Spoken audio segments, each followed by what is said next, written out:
না, আমি এখন তোমাকে কোথাও যেতে দেব না। আমার কথা শেষ হয়নি এখনো। নদী, পাগলামি করো না।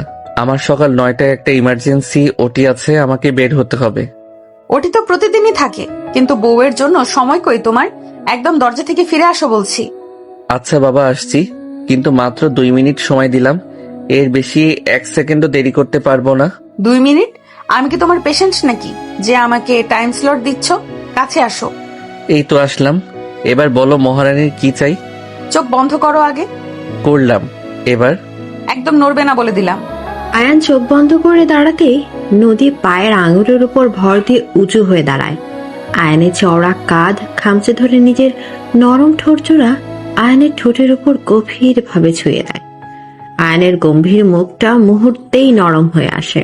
সে তার 2 হাত দিয়ে নদীর সরু কোমর শক্ত করে পেঁচিয়ে ধরে নিজের আরো কাছে টেনে নেয়। নদীর এলোমেলো চুলগুলো আয়নের গালের সাথে লেপ্টে আছে। বেশ কিছুক্ষণ পর যখন নদী হাঁপিয়ে ওঠে, তখন আয়ান তাকে হালকা ছেড়ে দেয়। নদীর গাল দুটো লজ্জায় লাল হয়ে উঠেছে। আয়ান মুচকি হেসে নদীর কপালে একটা দীর্ঘ চুমু খায়। এই ছিল তোমার সকালের জরুরি কাজ? হ্যাঁ, এবার যাও, সাবধানে গাড়ি চালাবে আর দুপুরে ঠিকমতো খেয়ে নিবে। আচ্ছা ম্যাডাম, তুমিও ভার্সিটিতে ঠিক মতো ক্লাস করবে, আর ওই বখাটে ছেলেগুলোর সাথে একদম কথা বলবে না। আমি বখাটে ছেলেদের সাথে কথা বলতে যাব কেন? আমার এত সুন্দর আর হ্যান্ডসাম একটা ডাক্তার বর থাকতে অন্যদিকে তাকানোর সময় আছে নাকি? আয়ান হাসতে হাসতে ঘর থেকে বের হয়ে যায়। নদী আয়ানে যাওয়ার পথের দিকে তাকিয়ে মিষ্টি করে হাসে। আয়ান নিচে ডাইনিং টেবিলে আসতেই দেখে সবাই নাস্তার জন্য বসে আছে। কিরে আয়ান, আজ এত দেরি করলি কেন? প্রতিদিন তো 8টার আগেই রেডি হয়ে যাস। একটু কাজ ছিল মা, ঘুম থেকে উঠতে দেরি হয়ে গেছে। বাহ ভাইয়া বাহ, বিয়ের পর দেখছি তোমার ঘড়ির কাঁটাও বইয়ের ইশারায় চলে। আগে তো হাসপাতালের নাম শুনলে খাওয়া দাওয়া ফেলেই দৌড় দিতাম। আরে তানিশা, নতুন বিয়ে করেছো শ্যালক সাহেব, এখন একটু দেরি তো হতেই পারে। তুমি ওকে খামোখা লজ্জা দিচ্ছ কেন? ঠিক বলছো ফাহিম। আয়ান তুই বস। রহিমা, আয়ানকে পরোটা আর মাংস দাও। ছেলেটার আজ অনেক ধকল যাবে হাসপাতালে। দিচ্ছি সাহেব। ছোট সাহেবের জন্য আমি আগেই সব গরম করে রেখেছি। তানিশা, তুই কিন্তু বেশি কথা বলছিস। তোর বরকে বল আমাকে যেন না খেপায়। আমি তো সত্যি কথাই বললাম। নদী কোথায়? ও কি খাবে না? ও রেডি হচ্ছে ভার্সিটি যাওয়ার জন্য। তোমরা খেয়ে নাও, আমি বরং একটু তাড়াতাড়ি বের হই। রতনকে বলো গাড়িটা বের করতে। আয়ান দ্রুত নাস্তা শেষ করে হাসপাতালের উদ্দেশ্যে রওনা দেয়। রতন গাড়ি চালাচ্ছে আর আয়ান ল্যাপটপে তার পেশেন্টদের রিপোর্ট চেক করছে। হাসপাতালে পৌঁছতে ডাক্তার আসিফ তাকে রিসিভ করে। দোস্ত, তুই আজ 10 মিনিট লেট। ইতিহাস তো আজ বদলে গেল মনে হচ্ছে। ফালতু কথা বাদ দে আসিফ, ওটির সব প্রিপারেশন কমপ্লিট? হ্যাঁ, সব রেডি। পেশেন্টকে ওটিতে শিফট করা হয়েছে।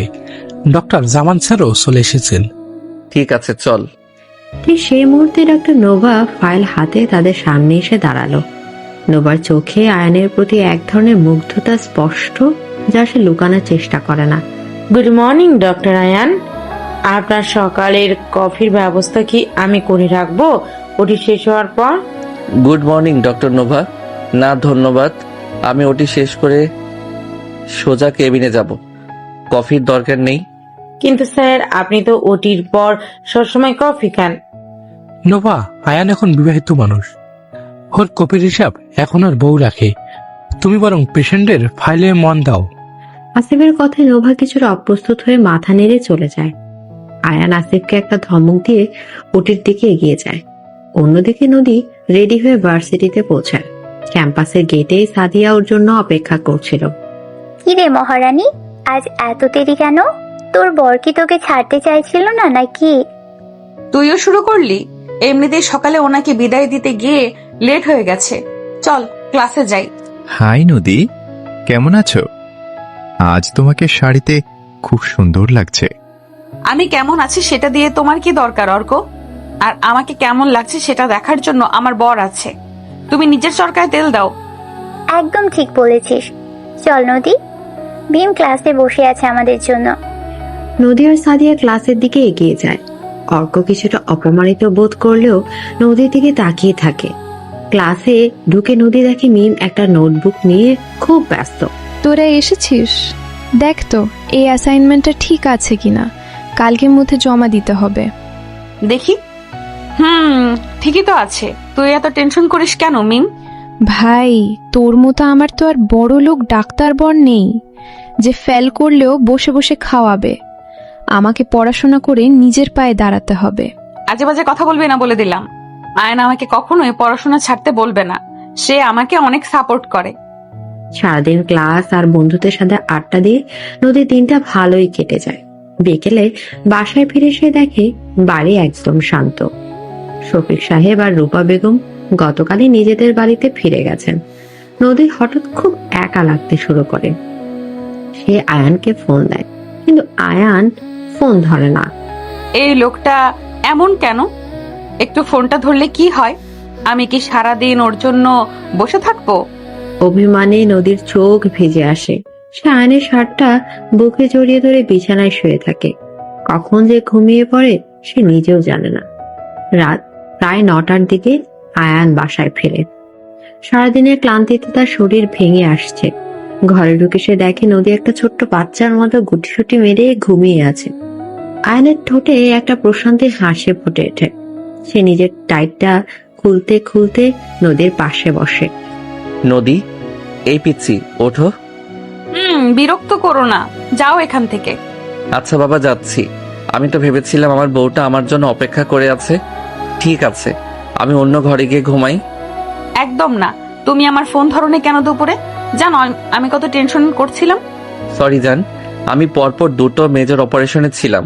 ফোনটা কেবিনে ছিল। আমার কিছু শোনার দরকার নেই। তুমি আমাকে ভালোবাসো না। তোমার কাছে তোমার হসপিটালের সব। নদী উঠে বসে মুখ ঘুরিয়ে নেয়। আয়ান হালকা করে নদীর পেছন থেকে তাকে 2 হাতে জড়িয়ে ধরে। নদীর কাঁধে নিজের থুতনি রেখে গভীর গলায় কথা বলে। আমি তোমাকে কতটা ভালোবাসি সেটা তুমি এখনো বোঝনি নদী। তুমি আমার জীবনের সেই আলো যা আমি এতদিন খুঁজছিলাম। মিথ্যা কথা। ভালোবাসলে অন্তত একটা মেসেজ তো দিতে পারতে। আচ্ছা, আমার ভুল হয়েছে। এবার আমাকে ক্ষমা করে দাও। আমি সত্যি খুব ক্লান্ত। একটু আদর করে দেবে? আয়নে ক্লান্ত গলার স্বর শুনে নদীর সব অভিমান গলে জল হয়ে যায়। সে আয়নের দিকে ঘুরে বসে তার মুখের দিকে তাকায়। আয়নের চোখের নিচে কালি পড়ে গেছে। নদী আলতো করে আয়নের চুলে হাত বুলিয়ে দেয়। খুব কষ্ট হচ্ছে তোমার? তুমি একটু ছুঁয়ে দিলে সব কষ্ট দূর হয়ে যাবে। নদী আর কিছু না বলে আয়নের বুকে মাথা রাখে। আয়ন নদীর কপালে, গালে এবং ঠোঁটে ভালোবাসা চিহ্ন এঁকে দেয়। নদীর নরম স্পর্শে আয়নের সারাদিনের সব ক্লান্তি যেন জাদুর মতো উধাও হয়ে যায়। তারা দুজন দুজনকে আরো শক্ত করে জড়িয়ে ধরে ভালোবাসার এক নতুন জগতে হারিয়ে যায়, যেখানে শুধু তারা দুজনেই আছে। ঘরের মৃদু আলো তাদের এই রোমান্টিক মুহূর্তকে আরো সুন্দর করে তোলে। এদিকে ভোরে স্নিগ্ধ আলো জানলার পর্দা ভেদ করে ঘরের ভিতরে এসে পড়েছে। নরম বিছানায় আয়নের চওড়া এবং উন্মুক্ত বুকের উপর মাথা রেখে গভীর ঘুমে আচ্ছন্ন নদী। আয়নের এক হাত নদীর সরু কোমর শক্ত করে পেঁচিয়ে আছে, যেন সে তার সবচেয়ে মূল্যবান সম্পদ আগলে রেখেছে। ঘুমের মধ্যে আয়ান নদীর চুলের মিষ্টি সুবাসে মাতাল হয়ে চোখ খোলে। নিজের বুকের উপর লেপ্টে থাকা নদীর নিষ্পাপ মুখের দিকে তাকিয়ে তার ঠোঁটের কোণে একটা প্রশান্তির হাসি ফুটে ওঠে। আয়ান তার ডান হাতটা নদীর গালে আলতো করে ছুঁয়ে দেয়। নদীর ঘুমন্ত ঠোঁটজোড়া সামান্য ফাঁকা হয়ে আছে। আয়ান আর নিজেকে সামলাতে পারে না। সে খুব সন্তর্পণে নদীর গালের উপর দিয়ে নিজের ঠোঁট নামিয়ে আনে এবং নদীর নরম ঠোঁট গভীরভাবে নিজের ঠোঁটে ডুবিয়ে দেয়। ছাড়ো, আমাকে ঘুমাতে দাও। সকাল হয়ে গেছে আমার পিচ্চি বউ, এবার চোখ খোলো। আমার অফিসে যাওয়ার সময় হয়ে যাচ্ছে। অফিস অফিস আর অফিস। তোমার ওই অফিসটা একদিন আমি আগুন দিয়ে জ্বালিয়ে দেব। আমাকে আর একটু ঘুমাতে দাও। নদী চোখ বন্ধ রেখে আয়নের বুকের উপর আরো শক্ত করে লেপ্টে যায়। আয়ন হালকা হেসে নদীর কানের কাছে মুখ নিয়ে যায়। তার গরম নিঃশ্বাস নদীর ঘাড়ে আছড়ে পড়ে। আয়ন নদীর ঘাড়ে এবং গলার কাছে ছোট ছোট অসংখ্য চুমু খেতে শুরু করে। নদীর সারা শরীরে একটা কাঁপনে দিয়ে ওঠে। সে চোখ খুলতে বাধ্য হয়। আয়নের গভীর এবং নেশাধরা চোখের দিকে তাকিয়ে নদীর সব ঘুম নিমিষে উধাও হয়ে যায়। আয়ান নদীর শরীরের উপর নিজের ভর ছেড়ে দেয় এবং নদীর 2 হাত বিছানার সাথে চেপে ধরে। তার ঠোঁট আবার নদীর ঠোঁটকে আক্রমণ করে। তবে এবার অনেক বেশি বন্য এবং আবেগময় ভাবে। নদীও আয়নের চুলে হাতে ঢুকিয়ে দিয়ে এই পাগলামিতে সমানভাবে সাড়া দেয়। তাদের দুজনের গরম নিঃশ্বাস ঘরের পরিবেশকে আরো উত্তপ্ত করে তোলে। দীর্ঘ একটা চুমুর পর আয়ান যখন নদীর ঠোঁটে মুক্ত করে, তখন দুজনেই হাঁপাচ্ছে। এবার ঘুম ভেঙেছে মহারানীর, নাকি আরো কিছু ট্রিটমেন্ট লাগবে ডক্টর আয়ানের কাছ থেকে? অসভ্য ডাক্তার একটা, সকাল সকাল বউকে অত্যাচার করা শুরু করছো। এবার ওঠো, আমাকে রেডি হতে হবে। নদী লজ্জায় মুখ লাল করে আয়ানকে ধাক্কা দিয়ে সরানোর চেষ্টা করে। আয়ান হাসতে হাসতে বিছানা থেকে উঠে বাথরুমের দিকে চলে যায়। নদী বিছানায় বসে আয়নে যাওয়ার পথের দিকে তাকিয়ে মিষ্টি করে হাসে। এই গম্ভীর মানুষটার ভেতরের পাগল প্রেমিক রূপটা শুধু সে একা চেনে। বেশ কিছুক্ষণ পর দুজন রেডি হয়ে নিচে ডাইনিং স্পেসে আসে। রহমান সাহেব খবরের কাগজ পড়ছেন ও সালমান বেগম রহিমা খালাকে নির্দেশ দিচ্ছেন।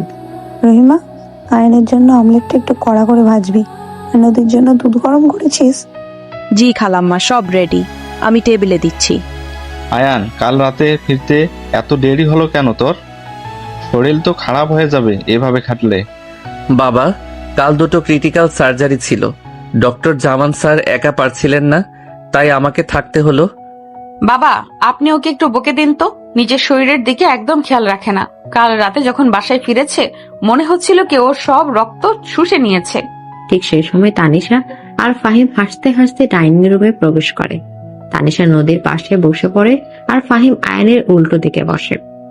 বাহ, ভাবি তো দেখছি ভাইয়ার জন্য খুব চিন্তিত। তা ভাইয়া, বউয়ের এত সোহাগ পেয়ে কি হাসপাতালের কথা ভুলে যাওয়ার প্ল্যান আছে নাকি? তানিশা, তুমি সকাল সকাল শুরু করে দিলে। শ্যালক সাহেব দেশের এত বড় একজন সার্জন, তাকে তো একটু ব্যস্ত থাকতে হবেই। ফাহিম, তুমি ওকে একটু সামলাও, নইলে আমি কিন্তু ওর কান টেনে দেব। একদম আমার ননদের গায়ে হাত দেবে না, বলে দিলাম। তানিশা আপু ঠিকই বলেছে, তোমার ভাইয়ার একটু উচিত শিক্ষা হওয়ার দরকার। সবাই মিলে একসাথে হাসতে শুরু করে। নাস্তার টেবিলে এক আনন্দময় পারিবারিক আড্ডায় পরিণত হয়। রতন বাইরে হর্ন দেয়, মানে গাড়ি প্রস্তুত। আয়ান সবার কাছ থেকে বিদায় নিয়ে দ্রুত গাড়িতে গিয়ে বসে। রতন গাড়ি স্টার্ট দেয়। স্যার, আজ কি সোজা হাসপাতালে যাবেন নাকি অন্য কোথাও কাজ আছে? সোজা হাসপাতাল চলো রতন, আমার সকাল 10টায় একটা মিটিং আছে। হাসপাতালে পৌঁছাতে ডক্টর আসিফ আয়নের দিকে এগিয়ে আসে। আসিফের মুখ চিন্তার ছাপ। দোস্ত, তুই এসেছিস, ভালো হয়েছে। ভিআইপি কেবিনের পেশেন্টের অবস্থা সকাল থেকে বেশি ভালো না। জামান স্যার তোকে খুঁজছিল। চলো দেখি, পেশেন্টের ফাইলটা আমার কেবিনে দিয়ে আয়। আয়ান দ্রুত জামান স্যারের সাথে দেখা করে পেশেন্টের অবস্থা পর্যবেক্ষণ করে। এরপর সে নিজের কেবিনে ফিরে আসে। চেয়ারটা হেলান দিয়ে বসতে দরজায় নক হয়। ডক্টর নোভা একটা ফাইল হাতে ভেতরে প্রবেশ করে। নোভার পরনে খুব ফিটিং একটা শার্ট আর প্যান্ট। সে ইচ্ছা করে শার্টের উপরের দুটো বোতাম খোলা রেখেছে। স্যার, আপনি কি খুব ব্যস্ত? আপনার সাথে এই কেসটা নিয়ে একটু কথা বলার ছিল। ফাইলটা টেবিলে রেখে যাও নোভা, আমি পরে দেখে নেব। স্যার, আপনি চাইলে আমি আপনাকে ব্যাপারটা বুঝিয়ে দিতে পারি। নোভা টেবিলের একদম সামনে এসে আয়নের দিকে ঝুঁকে দাঁড়ায়। তার এই শরীরে আবেদন আয়নের চোখ এড়ায় না। আয়ান চরম বিরক্তিতে ভ্রু কুঁচকে ফেলে। ডক্টর নোভা, আপনি কি ভুলে গেছেন এটা হাসপাতাল? আপনার দাঁড়ানোর ভঙ্গিটা একদমই প্রফেশনাল নয়। ফাইলটা রাখুন এবং এখান থেকে যান। স্যার, আমি তো শুধু কাজের কথাই বলছিলাম। আপনি আমাকে সব সময় এত এড়িয়ে চলেন কেন? ঠিক সেই মুহূর্তে কেবিনের দরজা ঠেলে ভেতরে প্রবেশ করে নদী। নদীর হাতে একটা টিফিন ক্যারিয়ার। সে আয়ানকে সারপ্রাইজ দিতে নিজের হাতে রান্না করে খাবার নিয়ে এসেছে। কিন্তু ভেতরে ঢুকে নোবার এই অবস্থা দেখে নদীর মাথার রাগে ফেটে যায়। সে হন হন করে এগিয়ে গিয়ে নোবার সামনে দাঁড়ায়। আমার বর আপনাকে এড়িয়ে চলে কারণ তার বাড়িতে একটা সুন্দরী বউ আছে, আর আপনার মতো মেয়েদের উদ্দেশ্য সে খুব ভালো করেই বোঝে। এক্সকিউজ মি, আপনি কে? আর আমাকে এভাবে অপমান করার অধিকার আপনাকে কে দিয়েছে? আমি কে সেটা তো একটু আগেই বললাম। আমি ডক্টর আয়নের স্ত্রী। আর অধিকারের কথা বলছেন? আমার বরের কেবিনে এসে তার গায়ের উপর ঢলে পড়ার অধিকার আপনাকে কে দিয়েছে? নদী, শান্ত হও। ডক্টর নোভা, আপনি এখন যেতে পারেন, আর ভবিষ্যতে আমার কেবিনে আসার আগে অনুমতি নিয়ে আসবেন। নোভা অপমানে লাল হয়ে কেবিন থেকে দ্রুত বেরিয়ে যায়। সে বের হতে নদী গায়ে জোরে কেবিনের দরজায় লক করে দেয়। তারপর রাগে গজগজ করতে করতে আয়ানের টেবিলের সামনে এসে দাঁড়ায়। এই মেয়েটা কে, আর ও তোমার এত কাছে দাঁড়িয়ে কি করছিল? ও একজন জুনিয়র ডক্টর। আমি ওকে আগে বের হতে যেতে বলেছিলাম। তুমি খামোখা রাগ করছো। আমি খামোখা রাগ করছি? তুমি বুঝতে পারছো না ওই মেয়েটার নজর তোমার উপর? তুমি ওকে হসপিটাল থেকে বের করে দেবে আজই। নদী, এটা হাসপাতাল। আমি চাইলেই কাউকে বের করে দিতে পারি না। তুমি শান্ত হও, এদিকে এসো। আয়ান নিজের জায়গা থেকে উঠে নদীর কাছে আসে। সে নদীর হাত ধরতে গেলে নদীর ছটকাতেই হাত ছাড়িয়ে নেয়। একদম আমাকে ছোবে না। তুমি ওকে প্রশ্রয় দাও বলেই ও এত সাহস পায়, আমি সব বুঝতে পারি। আয়ান এবার আর কথা বাড়ায় না। সে আগে ঝটকায় নদীকে নিজের দিকে টেনে নেয় এবং নদীর কোমর ধরে তাকে সোজা নিজের পড়ার টেবিলের উপর বসিয়ে দেয়। নদী অবাক হয়ে কিছু বলার আগে আয়ান নদীর দুই পায়ের মাঝখানে দাঁড়িয়ে নদীর মুখটা নিজের দুই হাতে চেপে ধরে। তুমি কি পাগল হয়ে গেছো? আমার চোখে তুমি ছাড়া আর কেউ নেই, এটা তুমি কবে বুঝবে? কিন্তু ওই মেয়েটা আমার কাছে কিছুই না। তুমি আমার বউ, আমার জীবনের একমাত্র মেয়ে, যাকে আমি আমার সবটা দিয়ে ভালোবাসি। আয়ান আর কোনো কথা শোনার সুযোগ না দিয়ে নদীর নিজের ঠোঁট ডুবিয়ে দেয়। এবারে চুম্বনটা ছিল অনেক বেশি আগ্রাসী। নদীর সব রাগ মুহূর্তেই গলে জল হয়ে যায়। সে আয়নের ঘাড়ের কাছে হাত রেখে তাকে নিজের আরো কাছে টেনে নেয়। কেবিনের শান্ত পরিবেশে শুধু তাদের দুজনের ভারী নিঃশ্বাসের শব্দ শোনা যাচ্ছে। আয়নের হাত নদীর পিঠের উপর দিয়ে ঘুরে তার শাড়ির আঁচলটা কিছুটা সরিয়ে দেয়। নদীর উন্মুক্ত পেটে আয়নের গরম হাতের স্পর্শ লাগতেই নদী কেঁপে ওঠে। আয়ন, কেউ চলে আসবে, দরজা লক করা আছে, কেউ আসবে না। আমাকে আর একটু কাছে আসতে দাও। আয়ান নদীর ঘাড়ে মুখ ডুবিয়ে দেয় আর ঠোঁটের উষ্ণ ছোঁয়ায় নদীর সারা শরীর এক অদ্ভুত শিহরণ বয়ে যায়। নদীর মুখ থেকে অস্পষ্ট একটা গোঙানির শব্দ বেরিয়ে আসে। বেশ কিছুক্ষণ পর যখন তারা একে অপরের দিকে কিছুটা দূরে সরে আসে, নদীর চোখ দুটো নেশায় লাল হয়ে আছে। আয়ান পরম মমতায় নদীর এলোমেলো চুলগুলো গুছিয়ে দেয়। এবার বিশ্বাস হলো তো যে এই ডাক্তার শুধু তোমারই? কিন্তু তবুও আমি টিকটিকি মেয়েটাকে তোমার পাশে দেখতে চাই না, বলে দিলাম। আয়ান হো হো করে হেসে ওঠে। সে নদীর কপালে একটা চুমু দিয়ে তাকে টেবিল থেকে নামায়। আচ্ছা বাবা, তাই হবে। এবার বলো আমার জন্য কি খাবার এনেছো? আমার খুব ক্ষুধা পেয়েছে। তোমার পছন্দের কাচ্চি বিরিয়ানি আমি নিজের হাতে বানিয়েছি। নদী টিফিন খোলে খাবার বাড়তে শুরু করে। ঠিক সে সময় নদীর ফোন বেজে ওঠে। স্ক্রিনে নদীর ছোট ভাই আদিবের নাম ভাসছে। হ্যালো আদিব, বলো। আপু, আমাকে কিছু টাকা পাঠাতে পারবি? আমার ল্যাপটপের চার্জারটা নষ্ট হয়ে গেছে। বাবা তো এখন টাকা দেবে না। আচ্ছা, আমি পাঠিয়ে দিচ্ছি, তুমি মন দিয়ে পড়াশোনা করো। ফোন রাখতে আয়ান পকেট থেকে নিজের ওয়ালেট বের করে নদীর হাতে কয়েকটা হাজার টাকার নোট দেয়। আদিবকে পাঠিয়ে দিও, আর তোমার কিছু লাগলে আমাকে বলবে। আমার কাছে টাকা আছে আয়ান, তোমার দিতে হবে না। আমার টাকা আর তোমার টাকার মধ্যে কোনো পার্থক্য আছে নাকি? চুপচাপ রেখে দাও। নদী হাসি মুখে টাকাটা ব্যাগে রেখে দেয়। এরপর তারা দুজন মিলে একসাথে দুপুরে খাবার খায়। আয়ান নিজের হাতে নদীকে খাইয়ে দেয়। খাবারের সব পর্ব শেষ হতে দরজায় আবার নক হয়। এবার হেড নার্স মিতা এসেছে। স্যার, পেশেন্টকে ওটিতে শিফট করা হয়েছে। সবাই আপনার জন্য অপেক্ষা করছে। আমি আসছি মিতা। আয়ান নদীর দিকে তাকায়। নদীর চোখে মুখে একটা মন খারাপের ছায়া নেমে আসে। আবার ওটি? তুমি কি একটু বিশ্রাম নেবে না? এটা একটা ইমার্জেন্সি কেস নদী, আমাকে যেতেই হবে। তুমি সাবধানে বাসায় ফিরে যাও, আমি রাতে তাড়াতাড়ি ফেরার চেষ্টা করব। আয়ান নদীর কপালে শেষবারের মতো একটা চুমু এঁকে দিয়ে কেবিন থেকে বেরিয়ে যায়। নদী আয়ানে যাওয়ার পথের দিকে তাকিয়ে থাকে। তার মনের ভেতরে এক অদ্ভুত শূন্যতা কাজ করে। এই মানুষটাকে সে যতটা ভালোবাসে ঠিক ততটাই তার ব্যস্ততাকে ঘেন্না করে। কিন্তু সে জানে আয়নের এই পেশাটা মানুষের জীবন বাঁচানোর জন্য। নদী একটা দীর্ঘশ্বাস ফেলে নিজের জিনিসপত্র গুছিয়ে কেবিন থেকে বের হয়। অন্যদিকে ভার্সিটি থেকে ফেরা পথে সাদিয়া আর মিম নদীর জন্য অপেক্ষা করছিল। কি রে নদী, তুই তো বললি ভার্সিটি থেকে সোজা বাসায় যাবি, আবার হঠাৎ করে তোর বরের হাসপাতালে কেন গেলি? আরে ওকে একটু সারপ্রাইজ দিতে গেছিলাম, কিন্তু গিয়ে দেখি আরেক নাটক। কি নাটক? তোর বর কি অন্য কোনো মেয়ের সাথে ফ্লার্ট করছিল নাকি? আমার বরের খেয়ে দেয়ে কাজ নেই যে অন্য মেয়েদের দিকে তাকাবে। ওই হসপিটালের একটা ফালতু মেয়ে ওর গায়ের ওপর পড়ার চেষ্টা করছিল, আমি গিয়ে আচ্ছা মতন শুনিয়ে দিয়ে এসেছি। সাবাস, এই তো আমার বাঘিনী বান্ধবী। নিজের জিনিস সব সময় চোখে চোখে রাখতে হয়। ঠিক সেই মুহূর্তে অর্ক একটা বড় গোলাপের তোড়া নিয়ে তাদের সামনে এসে দাঁড়ায়। অর্ক নদীর ভার্সিটির সহপাঠী, যে অনেকদিন ধরেই নদীর পেছনে ঘুরছে। নদী, এই ফুলগুলো তোমার জন্য।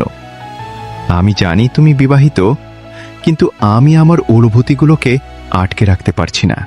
অর্ক, তুমি কি পাগল হয়ে গেছো? আমি তোমাকে গতকালই খুব ভালোভাবে বুঝিয়ে বলেছি যে আমি আমার স্বামীকে অনেক ভালোবাসি। তুমি কেন বারবার আমাকে বিরক্ত করছো? কিন্তু নদী, তোমার স্বামী তো সবসময় হাসপাতালেই পড়ে থাকে, সে তোমাকে সময় দেয় না। আমি তোমাকে তার চেয়ে অনেক বেশি খুশি রাখতে পারবো। অর্কর কথা শুনে নদীর মাথায় রক্ত উঠে যায়। সে অর্কর হাত থেকে গোলাপের তোড়াটা কেড়ে নিয়ে সরাসরি রাস্তায় ছুঁড়ে মারে। আমার বর আমাকে কতটা সময় দেয় বা না দেয় সেটা তোমাকে কৈফিয়ত দিতে আমি বাধ্য নই। আর তুমি যদি এরপর আমাকে বিরক্ত করার চেষ্টা করো তবে আমি আমার স্বামীকে বলতে বাধ্য হব। আর সে যদি একবার জানতে পারে তবে তোমাকে কিন্তু আস্ত রাখবে না। নদীর আগে ফুসতে ফুসতে সেখান থেকে চলে যায়। সাদি আর মিমো অর্ককে কয়েকটা কড়া কথা শুনে নদীর পেছন পেছন হাঁটা ধরে। অর্ক রাস্তায় পড়ে থাকা গোলাপগুলো থেকে অপমানে লাল হয়ে তাকিয়ে থাকে। তার চোখের দৃষ্টিতে একটা প্রতিশোধের আগুন জ্বলতে শুরু করে, যা হয়তো সামনের দিনগুলোতে নদী আর আয়ানের জীবনে নতুন কোনো ঝড়ের ইঙ্গিত দিয়েছে। এদিকে বিকেলের রোদ মরে গিয়ে চারপাশের আকাশটা হালকা কমলা রং ধারণ করেছে। নদী ভার্সিটি থেকে ফিরে সোজা নিজের ঘরে চলে আসে। অর্কর ওরকম স্পর্ধা দেখে নদীর মেজাজ এখনো চরম খারাপ হয়ে আছে। সে নিজের ব্যাগটা বিছানায় ছুঁড়ে ফেলে আয়নার সামনে গিয়ে দাঁড়ায়। রাগে তার ফর্সা গাল দুটো লাল হয়ে আছে। সে কিছুতেই বুঝতে পারছে না অর্ক নামের ছেলেটা এত বড় সাহস পেল কোথা থেকে। ড্রয়িং রুম থেকে শাশুড়ি সালমা বেগমের গলার আওয়াজ পেয়ে নদী নিজেকে একটু সামলে নিয়ে নিচে নেমে আসে। কিরে নদী, তুই কখন ফিরলি? মুখটা এমন শুকিয়ে আছে কেন? তো শরীর খারাপ লাগছে নাকি? না মা, আমি এই তো একটু আগে এলাম। শরীর ঠিক আছে। আসলে ভার্সিটিতে আজ অনেকগুলো ক্লাস ছিল তো তাই একটু টায়ার্ড লাগছে। ছোট খালাম্মা, আপনি বসুন, আমি আপনার জন্য ঠান্ডা এক গ্লাস লেবুর শরবত বানিয়ে আনছি। রোদের ভেতর থেকে এসেছেন, শরবত খেলে একদম চাঙ্গা হয়ে যাবেন। ঠিক আছে খালা, আনো। তানিশা আপু আর ভাইয়া কি এখনো ফেরেনি মা? ঠিক সেই সময় তানিশার ফাহিম সদর দরজা দিয়ে হাসতে হাসতে ভেতরে ঢোকে। ফাহিমের হাতে বেশ কয়েকটা শপিং ব্যাগ। তানিশা নদীর পাশে এসে ধপ করে সোফায় বসে। এই তো আমরা চলে এসেছি। উফ, যা গরম বাইরে। ফাহিমকে জোর করে আজ শপিং এ নিয়ে গিয়েছিলাম। তোমার আর ভাইয়ার জন্য কিছু কাপড় কিনেছি। নদী, জোর করে মানে? তুমি তো আমাকে রীতিমতো ব্ল্যাকমেল করেছো তানিশা। শ্যালক সাহেব বাসায় আসুক, আর সব বিচার দেব আমি। খুব ভালো করেছো আপু। ভাইয়াকে একটু খাটিয়ে নেওয়া দরকার। সারাদিন তো শুধু নিজের অফিস নিয়েই ব্যস্ত থাকে। আরে ফাহিম, মেয়েদের সাথে শপিং এ যাওয়ার ভাগ্য সবার হয় না। আমি তো তোমার শাশুড়ি মাকে নিয়ে এখনো শপিং এ যাই, তাই না সালমা? কি হয়েছে? আর আদিক্ষেতা করতে হবে না সবার সামনে। নদীবা, তুই বরং শরবতটা খেয়ে নিজের ঘরে গিয়ে একটু রেস্ট নে। আয়ন ফিরতে আজ একটু দেরি হবে বলে ফোন করেছিল। আয়নের দেরিতে ফেরার কথা শুনে নদীর মনটাও খারাপ হয়ে যায়। সে শরবতের গ্লাসটা শেষ করে সিঁড়ি বেয়ে ওপরে নিচের ঘরে চলে যায়। বারান্দায় গিয়ে ইজি চেয়ারে বসে আকাশের দিকে তাকিয়ে নদী। আয়নের কথা খুব মনে পড়ছে তার। মানুষটা সারাদিন এত পরিশ্রম করে, মানুষের জীবন বাঁচায়, আর নদী কিনা তার সাথে শুধু শুধু অভিমান করে। অর্কর ব্যাপারটা আয়নকে জানানো ঠিক হবে কিনা সেটা নিয়েও নদী গভীর চিন্তায় পড়ে যায়। সে জানে আয়ন অসম্ভব রাগী একজন মানুষ। অর্কর কথা শুনলে সে হয়তো ভার্সিটি গিয়ে একটা কুরুক্ষেত্র বাঁধিয়ে বসবে। তাই নদী সিদ্ধান্ত নেয় আপাতত সে ব্যাপারটা নিজের মধ্যে রাখবে। অন্যদিকে হাসপাতালের পরিবেশ বেশ থমথমে। 3 ঘন্টা ধরে চলা একটা জটিল অপারেশন সবে মাত্র শেষ হয়েছে। ওটি থেকে বের হয়ে আয়ন ঘামে ভিজে একাকার। তার চেহারায় স্পষ্ট ক্লান্তির ছাপ। ডক্টর আসিফ এবং ডক্টর জামানও তার সাথে ওটি থেকে বের হন। ওয়েল ডান আয়ন, তুমি আজ অসাধারণ পারফর্ম করেছো। এই পেশেন্টের বাঁচার আশা খুব কম ছিল, কিন্তু তোমার নিখুঁত সার্জারির কারণে আমরা তাকে বাঁচাতে পেরেছি। I am proud of you my boy. Thank you sir, আপনাদের সাপোর্ট ছাড়া এটা সম্ভব হতো না। পেশেন্টকে এখন আইসিইউতে শিফট করা হয়েছে। আগামী 24 ঘন্টা তাকে কড়া অবজারভেশনে রাখতে হবে। তুই টেনশন নিস না দোস্ত, আমি আর নাজমিতা রাতে ডিউটিতে আছি, আমরা পুরো ব্যাপারটা নজরে রাখবো। তুই এবার বাসায় যা, তোর চেহারা দেখে মনে হচ্ছে তুই এখনই পড়ে যাবি। জি স্যার, ডক্টর আসিফ ঠিকই বলেছেন, আপনি নিশ্চিন্তে বাসায় যান। পেশেন্টের যে কোনো আপডেট আমি আপনাকে সাথে সাথে জানাবো। আয়ান মাথা নেড়ে সম্মতি জানায়। সে নিজের কেবিনে ফিরে গিয়ে ডক্টর অ্যাপ্রনটা খুলে সোফায় গা এলিয়ে দেয়। চোখ দুটো বুজে আসছিল তার। ঠিক তখনই দরজায় টোকা পড়ে। আয়ান চোখ না খুলেই ভেতরে আসার অনুমতি দেয়। ডক্টর নোভা হাতে একটা কফির মগ নিয়ে ভেতরে প্রবেশ করে। স্যার, আপনার জন্য কফি নিয়ে এলাম। এত বড় একটা সার্জারি করলেন, এখন আপনার একটু ক্যাফিন খুব দরকার। আমি আপনাকে বলেছিলাম না ডক্টর নোভা আমার কেবিনে যখন তখন না আসতে, আর কফির প্রয়োজন হলে আমি নার্সকে বলতে পারতাম। আমি তো শুধু আপনার খেয়াল রাখার চেষ্টা করছি স্যার। আপনি আমাকে এত অপছন্দ করেন কেন? আপনার ওই অহংকারী বইয়ের চেয়ে আমি কি কোনো অংশে কম? নদীর নামে কটূক্তি শুনে আয়নের চোখ দুটো রাগে জ্বলে ওঠে। সে এক ঝটকায় সোফা থেকে উঠে দাঁড়িয়ে নোভার দিকে আঙুল তুলে কঠিন গলায় কথা বলে। শাট আপ নোভা, একদম নিজের লিমিট ক্রস করার চেষ্টা করবেন না। আমার স্ত্রী সম্পর্কে একটা বাজে কথা বলার অধিকার আপনাকে কেউ দেয়নি। আমি আপনার সিনিয়র, সেটা মনে রাখবেন। আর দ্বিতীয়বার যদি এই ধরনের কোনো স্পর্ধা দেখান, আমি আপনাকে এই হাসপাতাল থেকে সাসপেন্ড করতে বাধ্য হব। Get out from my cabin right now. আয়নের বিকট চিৎকারে নোভা ভয়ে কেঁপে ওঠে। সে আর কোনো কথা না বলে দ্রুত কেবিন থেকে বেরিয়ে যায়। আয়ান রাগে ফুঁসতে ফুঁসতে নিজের চুলগুলো দুই হাত দিয়ে টেনে ধরে। একটু শান্ত হয়ে সে নিজের জিনিসপত্র গুছিয়ে হাসপাতালে বাইরে আসে। রতন গাড়ি নিয়ে অপেক্ষা করছিল। স্যার, শরীর কি বেশি খারাপ লাগছে? আমি এসিটা একটু বাড়িয়ে দেব? না রতন, ঠিক আছে, তুমি একটু তাড়াতাড়ি গাড়ি চালাও, আমার খুব দ্রুত বাসায় পৌঁছানো দরকার। রাত প্রায় 11:30 বাজে। পুরো বাড়ি নিস্তব্ধ। আয়া নিজের বেডরুমে দরজা খুলে ভেতরে ঢুকে থমকে দাঁড়ায়। ঘরের মূল আলোগুলো নেভানো, শুধু কোণার দিকে একটা নীল রঙের ড্রিম লাইট জ্বলছে। সারা ঘরে মিষ্টি একটা পারফিউমের সুবাস। আর বিছানা মাঝখানে বসে আছে নদী। তার পরনে একটা লাল রঙের পাতলা শিফনের নাইটি, যা তার ফর্সা শরীরের সাথে একদম লেপ্টে আছে। নদীর খোলা চুলগুলো এক পাশে রাখা। আয়ান মুগ্ধ দৃষ্টিতে নদীর দিকে তাকিয়ে থাকে। তার সারাদিনের সমস্ত ক্লান্তি যেন এক নিমিষে কর্পূরের মতো উড়ে যায়। সে দরজাটা ভেতর থেকে লক করে দিয়ে ধীর পায়ে নদীর দিকে এগিয়ে যায়।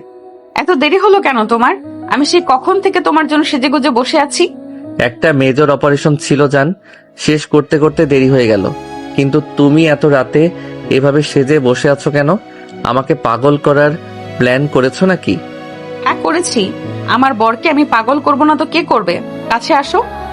আয়ান নদীর একদম সামনে এসে দাঁড়ায়। নদী হাঁটু গেড়ে বিছানায় বসে আয়নের শার্টের বোতামগুলো একে একে খুলতে শুরু করে। আয়নের পেশিবহুল চড়া বুকটা উন্মুক্ত হতে নদী সেখানে আলতো করে নিজের ঠোঁট ছুঁয়ে দেয়। আয়নের সারা শরীরে একটা তীব্র শিহরণ বয়ে যায়। সে নদীর দুই হাত ধরে তাকে বিছানায় শুয়ে দেয় এবং নিচে নদীর শরীরের উপর ঝুঁকে পড়ে। তুমি জানো না নদী, তুমি এই লাল পোশাকে কতটা ভয়ঙ্কর সুন্দর দেখাচ্ছ। আজ রাতে আমি আর নিজেকে কন্ট্রোল করতে পারবো না। তোমাকে কন্ট্রোল করতে বলেছে কে? আমি তো পুরোই তোমার আয়ান। আমাকে আদর করো, আমার অনেক বেশি আদর করো। নদীর এই মাতাল করা কথাগুলো আয়নের ভেতরে পুরুষটাকে জাগিয়ে তোলে। সে নদীর লাল নাইটি স্ট্রেপ ধরে এক ছটকায় সেটা নিচে নামিয়ে দেয়। নদীর উন্মুক্ত এবং শুভ্র কাঁধের উপর আয়ান তার ক্ষুধার্ত ঠোঁট জোড়া চেপে ধরে। সে পাগলের মতো নদীর ঘাড়ে, গলা এবং বুকে চুমু খেতে শুরু করে। নদীর মুখ থেকে একটা অস্পষ্ট গঙ্গানি বেরিয়ে আসে। সে নিজের দুই হাত দিয়ে আয়নের চুলগুলো খামচে ধরে। আয়নের এক হাত নদীর সরু কোমর থেকে ধীরে ধীরে নিজের দিকে নামতে থাকে, আর তার উষ্ণ হাতের ছোঁয়ায় নদীর শরীর ধনুকের মতো বেঁকে যায়। আয়ান নদীর ঠোঁটের উপর নিজের ঠোঁট রেখে একটা গভীর এবং দীর্ঘ চুম্বনে আবদ্ধ হয়। তাদের জিহ্বা একে অপরের সাথে বন্যভাবে খেলা করতে থাকে। ঘরের নিস্তব্ধতা ভেঙে শুধু তাদের দুজনের ভারী নিঃশ্বাস এবং ঠোঁট মেলাবার শব্দ প্রতিধ্বনিত হতে থাকে। আয়ান, আমার খুব কষ্ট হচ্ছে। হিস, আমার পিচ্চি মেয়ে, আমাকে একটু ভালোবাসতে দাও, আমি তোমার সব কষ্ট ভুলিয়ে দেব। এদিকে আয়ান নদীর নাইটিটা পুরোপুরি শরীর থেকে আলাদা করে ছুঁড়ে ফেলে দেয় ঘরের এক কোণে। তারপর নিজের শার্ট আর প্যান্ট খুলে নদীর পাশে শুয়ে পড়ে। সে নদীকে নিজের বুকের সাথে শক্ত করে চেপে ধরে। তাদের দুজনের শরীরের ঘর্ষণ এক অদ্ভুত উত্তাপ ছড়িয়ে পড়ে। আয়ান নদীর শরীরের প্রতিটি ইঞ্চিতে নিজের ভালোবাসার চিহ্ন এঁকে দিতে থাকে। নদীর সমস্ত প্রতিরোধ ভেঙে পড়ে আয়ানের বন্য আদরের কাছে। সে নিজেকে সম্পূর্ণভাবে সঁপে দেয় তার ডাক্তার বরের কাছে। চরম পুলকে নদীর চোখ দিয়ে 2 ফোঁটা জল গড়িয়ে পড়ে। আয়ান সে জল নিজের ঠোঁট দিয়ে মুছে নিয়ে নদীর কপালে একটা গাঢ় চুমু খায়। রাতের অন্ধকার আরো গভীর হয়, আর তাদের দুজনের ভালোবাসার এই পবিত্র মিলন দীর্ঘক্ষণ চলতে থাকে। পরদিন সকালে এক স্নিগ্ধ আবহাওয়ায় নদীর ঘুম ভাঙে। সে চোখ খুলে দেখে আয়ান তার পাশে গভীর ঘুমে আচ্ছন্ন। কাল রাতের উন্মাদনার কথা মনে পড়তেই নদীর মুখে একটা লাজুক হাসি ফুটে ওঠে। সে আয়নের চুল হাত বুলিয়ে দিয়ে বিছানা থেকে উঠে ফ্রেশ হয়ে সে নিচে গিয়ে সবার সাথে নাস্তা তৈরিতে ব্যস্ত হয়, সাহায্য করে। বেশ কিছুক্ষণ পর আয়ন ঘুম থেকে উঠে রেডি হয়ে নিচে আসে। আজ আয়নের মেজাজ বেশ ফুরফুরে। সে সবাইকে হাসি মুখে গুড মর্নিং জানায়। মা, আজ নাস্তায় কি বানিয়েছো? খুব সুন্দর গন্ধ বের হচ্ছে। তোর বউ আজ নিজের হাতে তোর জন্য পরোটা আর মাংস রান্না করেছে। কাল রাতে তো বেচারা মেয়েটা তোর জন্য না খেয়ে বসেছিল। তাই নাকি? কই আমার বউটা কোথায়? নদী, এদিকে আসো তো। এই তো আসছি। এত চিল্লাচ্ছ কেন? নাও তোমার খাবার নাও, খেয়ে বলো কেমন হয়েছে। আয়ান নদীর হাতের রান্না খেয়ে খুব প্রশংসা করে। এরপর সে নদীকে সাথে নিয়ে ভার্সিটির উদ্দেশ্যে রওনা হয়। গাড়িতে দুজনের মধ্যে বেশ রোমান্টিক কিছু কথাবার্তা হয়। আয়ান নদীর হাত নিজের হাতের মুঠো শক্ত করে ধরে রাখে পুরো রাস্তা। ভার্সিটির গেটে গাড়ি থামলে নদী গাড়ি থেকে নেমে আয়ানকে বিদায় জানায়। সাবধানে যাবে, আর দুপুরে ঠিক মতো খেয়ে নেবে। আমি ক্লাস শেষ করে তোমাকে ফোন করব। ঠিক আছে চাঁদ, তুমিও সাবধানে থেকো। Love you. Love you two.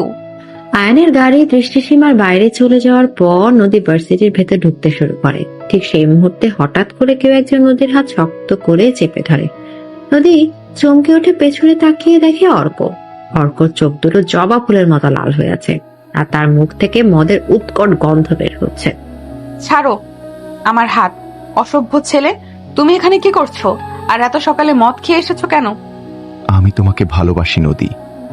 তুমি আমাকে ছাড়া আর কারো হতে পারো না। ওই ডাক্তার তোমাকে কি সুখ দেবে? সে তো একটা রোবট। আমি তোমাকে সত্যিকারের রানী করে রাখবো। তোমার সাহস তো কম না অর্ক, তুমি আমার গায়ে হাত দিচ্ছ। আমি কিন্তু চিৎকার করে সবাইকে জড়ো করে ফেলবো। এক্ষুনি হাত ছাড়ো বলছি। নদী নিজের হাত ছাড়ানোর আপ্রাণ চেষ্টা করে, কিন্তু অর্ক তাকে আরো শক্ত করে নিজের দিকে টেনে নেওয়ার চেষ্টা করে। ঠিক সে সময় নদীর ক্লাসমেট সজীব এবং রিয়া দৌড় দিয়ে সেখানে আসে। এই অর্ক, তুই কি করছিস? নদীর হাত ছাড় বলছি। তুই কি পাগল হয়ে গেছিস? অর্ক ভাই, আপনি প্লিজ নদীকে ছেড়ে দিন। ও বিবাহিত, আপনি ওর সাথে এমন করতে পারেন না। তোরা সবাই চুপ কর। নদী শুধু আমার। আমি ওকে ওই ডাক্তারের সাথে কিছুতেই থাকতে দেব না। আমি ওর জীবন শেষ করে দেব। নদী আর নিজেকে কন্ট্রোল করতে পারে না। সে নিজের ডান হাতটা এক ঝটকায় ছাড়িয়ে দিয়ে অর্কর গালে সজোরে একটা চড় বসিয়ে দেয়। চড়ের শব্দে আশেপাশের অনেক স্টুডেন্ট সেখানে জড়ো হয়ে যায়। অর্ক গালে হাত দিয়ে স্তব্ধ হয়ে দাঁড়িয়ে থাকে। নদীর চোখ দিয়ে রাগে আর অপমানে জল বেরিয়ে আসে। তুমি একটা জানোয়ার অর্ক। আমি তোমাকে শেষবারের মতো ওয়ার্ন করছি। এরপর যদি তুমি আমার আশেপাশে ঘেঁষার চেষ্টা করেছো, আমি পুলিশে কমপ্লেন করব। আর আমার স্বামী যদি জানতে পারে, সে তোমাকে জ্যান্ত পুঁতে ফেলবে। নদী সেখানে কাঁদতে কাঁদতে দৌড়ে ক্যাম্পাসের ভেতর চলে আসে। সজীপা রিয়া অর্ককে ধাক্কা দিয়ে সেখান থেকে তাড়িয়ে দেয়। অর্কর চোখে তখন চরম অপমানের আগুন চলছে। সে মনে মনে প্রতিজ্ঞা করে এই চরম প্রতিশোধ সে নিবেই। নদীকে সে কিছুতেই আয়নের সাথে শান্তিতে ঘর করতে দেবে না। নদী সোজা ওয়াশরুমে গিয়ে নিজের চোখ মুখ ধুয়ে দেয়। তার বুকটা ধুকপুক করছে। সে বুঝতে পারছে না এই ব্যাপারটা নিয়ে সে এখন কি করবে। সাদি আর মিম তাকে ওয়াশরুমে একা কাঁদতে দেখে ছুটে আসে। নদী, কি হয়েছে তোর? তুই এভাবে কাঁদছিস কেন? হ্যাঁ নদী, আমাদের বলো, কেউ কি কিছু বলেছে তোকে? ওই অর্ক ওর ক্যাম্পাসের গেটে আমার সাথে আমার হাত ধরে টানাটানি করছিল। ও মদ খেয়ে এসেছিল। হোয়াট? ওই শুয়োরের বাচ্চার এত বড় সাহস! চল তো, আজ ওর একদিন কি আমার একদিন। না সাদিয়া, আমি ওকে সবার সামনে চড় মেরেছি। ওখান থেকে ও চলে গেছে, কিন্তু আমার খুব ভয় করছে রে। আমি আয়নকে কি বলবো? ও তো অর্ককে খুন করে ফেলবে। তুই আয়ন ভাইয়াকে এখন কিছু বলিস না নদী। আগে নিজে শান্ত হ। আমরা তোর সাথে সব সময় আছি। চল, আমরা বরং আজ ক্লাস না করে তোকে বাসায় দিয়ে আসি। নদী মাথা নেড়ে সম্মতি জানায়, আর বুকের ভেতর একটা অজানা আতঙ্ক বাসা বাঁধতে শুরু করেছে। অর্করে লাল চোখ আর ভয়ঙ্কর কথাগুলো নদীর মাথায় বারবার ঘুরপাক কাচ্ছে।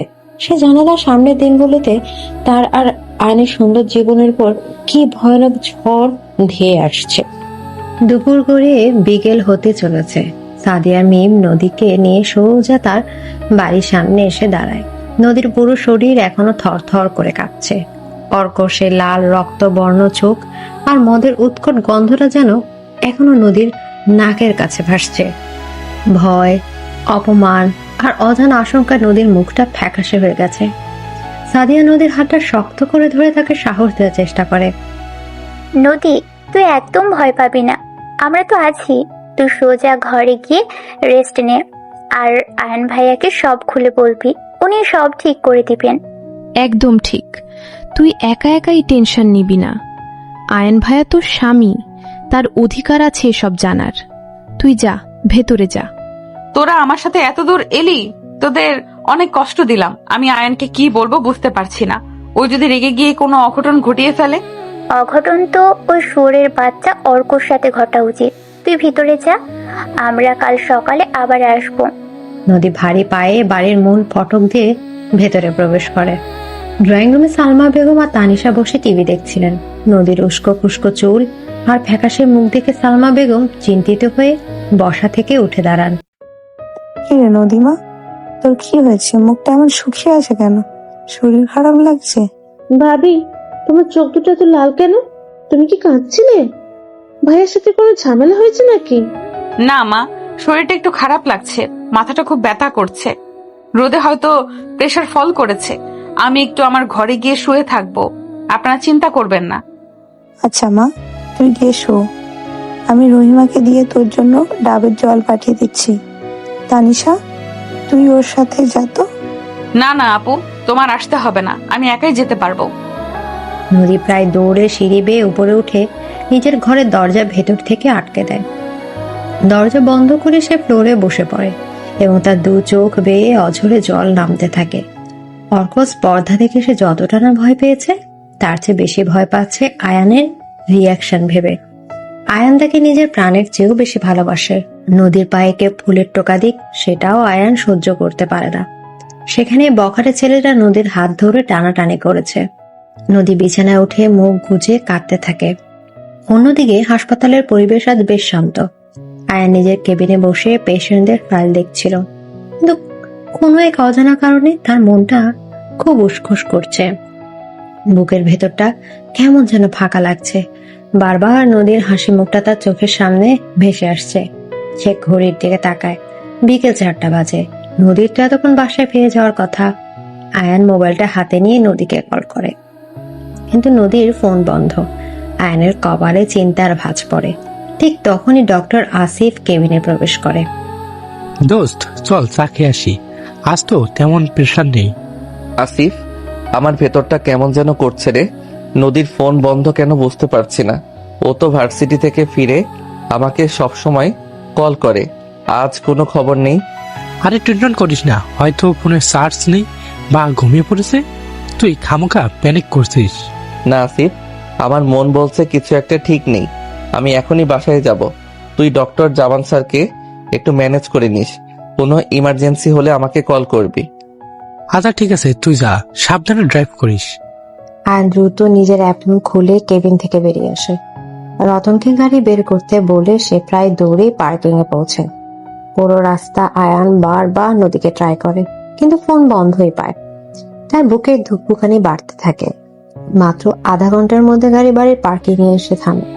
আয়ান তড়ি ঘড়ি করে ভেতরে ঢোকে। মা, নদী কোথায়? ও কি বাসায় ফিরেছে? আরে আয়ান, তুই এত তাড়াতাড়ি ফিরলি যে? নদী তো অনেকক্ষণ আগেই ফিরছে। ওর নাকি শরীর খারাপ, মাথা ব্যথা করছে, নিজের ঘরে গিয়ে শুয়ে আছে।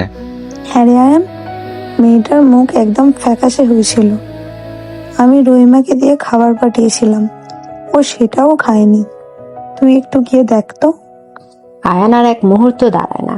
সে 2 সিঁড়ি একবারে টপকে উপরে উঠে নিজের ঘরে দরজায় নক করে, কিন্তু ভেতর থেকে কোনো সাড়া আসে না। আয়ন এবার জোরে জোরে দরজায় ধাক্কা দিতে শুরু করে। নদী, নদী দরজা খোলো। কি হয়েছে তোমার? দরজা খুলছো না কেন? নদী। আয়নের গলা শুনে নদী বিছানা থেকে ধর্মর করে উঠে বসে, আর চোখ মুখ ফুলে লাল হয়ে আছে। সে কাঁপতে কাঁপতে এগিয়ে গিয়ে দরজাটা খুলে দেয়। দরজাটা খুলতেই নদীর বিধ্বস্ত রূপ দেখে আয়নের হৃৎপিণ্ড যেন এক মুহূর্তের জন্য স্তব্ধ হয়ে যায়।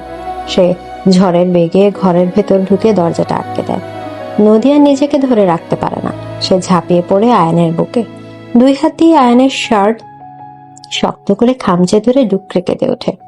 আয়ান, আমাকে বাঁচাও আয়ান, আমি আর ওই ভার্সিটিতে যাব না, আমি কোথাও যাব না। নদী জান আমার, কি হয়েছে? কে কি বলেছে তোমাকে? তুমি এইভাবে কাঁপছো কেন? আমাকে খুলে বলো, আমি আছি তো। শান্ত হও আমার পিচ্চি মেয়ে। আয়ান নদীকে পাচাকোলা করে কোলে তুলে নিয়ে বিছানায় বসায়। নিজে নদীর সামনে হাঁটু গেড়ে বসে নদীর ভেজা গাল দুটো নিজের দুই হাতের মুঠোয় তুলে নেয়। আয়নের চোখে তখন রাজ্যের উদ্বেগ। নদীর চোখের পানি মুছিয়ে দিয়ে সে নদীর কপালে দীর্ঘ একটা চুমু খায়। আয়নের পরম আদরে নদী কিছুটা শান্ত হয়। সে হেঁচকি তুলতে তুলতে সকালে পুরো ঘটনাটা আয়ানকে খুলে বলে। অর্কর মদ্যপ অবস্থায় ক্যাম্পাসে আসা, নদীর হাত ধরে টানাটানি করা আর নদীর ওকে চর মারার কথা সব শুনে আয়নের মুখটা ধীরে ধীরে পাথরের মতো শক্ত হয়ে যায়। আয়নের চোখের দৃষ্টি নিমিষে বদলে যায়। সেখানে এখন আর কোনো উদ্বেগ নেই, আছে শুধু ভয়ঙ্কর এক নীরবতা। তার চোয়ালের পেশিগুলো রাগে শক্ত হয়ে ফুলে উঠেছে, হাতের শিরোগুলো স্পষ্ট হয়ে গেছে। আয়ান বেশ কিছুক্ষণ একদম চুপ করে নদীর দিকে তাকিয়ে থাকে। তার এই ভয়ঙ্কর নীরবতা নদীর বুকে আরো ভয় ধরিয়ে দেয়। আয়ান, তুমি কিছু বলছো না কেন? আমার খুব ভয় করছে। তুমি প্লিজ রেগে গিয়ে কিছু করো না। আমি তোকে চর মেরেছি, ও আর আসবে না। তুমি আমাকে সকাল থেকে একবারও এই কথাটা জানানোর প্রয়োজন মনে করনি নদী। ওই শহরের বাচ্চা তোমার গায়ে হাত দিয়েছে আর তুমি সেটা চেপে রেখেছো। আমি ভয় পাচ্ছিলাম আয়ান। তুমি যদি রেগে গিয়ে ওকে খুন করে ফেলো তাহলে তোমার ক্যারিয়ার, তোমার জীবন সব শেষ হয়ে যাবে। আমি তোমাকে হারাতে চাই না। আমার জীবন তুমি নদী, আর যে আমার জীবনে হাত দেওয়ার দুঃসাহস দেখিয়েছে তার এই পৃথিবীতে বেঁচে থাকার কোনো অধিকার নেই। তুমি ঘরে থাকো, আমি আসছি। আয়ান এক ঝটকায় উঠে দাঁড়িয়ে ঘরের দরজাটা খুলে বেরিয়ে যায়। নদী পেছন থেকে চিৎকার করে ডাকলেও সে একবারও ফিরে তাকায় না। সোজা নিচে নেমে সে রতনকে গাড়ি বের করতে বলে।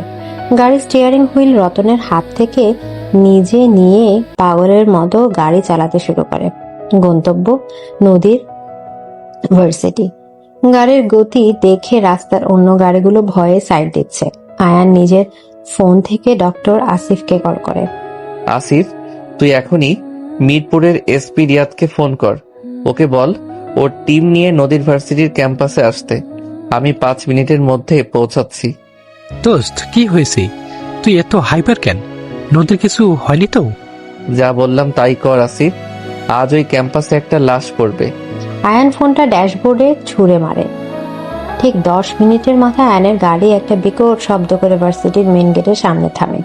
সিকিউরিটি গার্ড কিছু বলার আগে আয়ান গাড়ি থেকে নেমে ঝড়ের বেগে ক্যাম্পাসের ভেতর ঢোকে। তার পরনে কালো শার্ট, হাতা কনুই পর্যন্ত গোটানো, চেহারা স্পষ্ট খুনের নেশা। ক্যাম্পাসে মাঠে তখন অনেক স্টুডেন্ট আড্ডা দিচ্ছিল। আয়ান সোজা গিয়ে মাঠের মাঝখানে দাঁড়ায়। তার বাজখায় গলায় পুরো ক্যাম্পাস কেঁপে ওঠে। অর্ক নামের জারজটা কোথায়?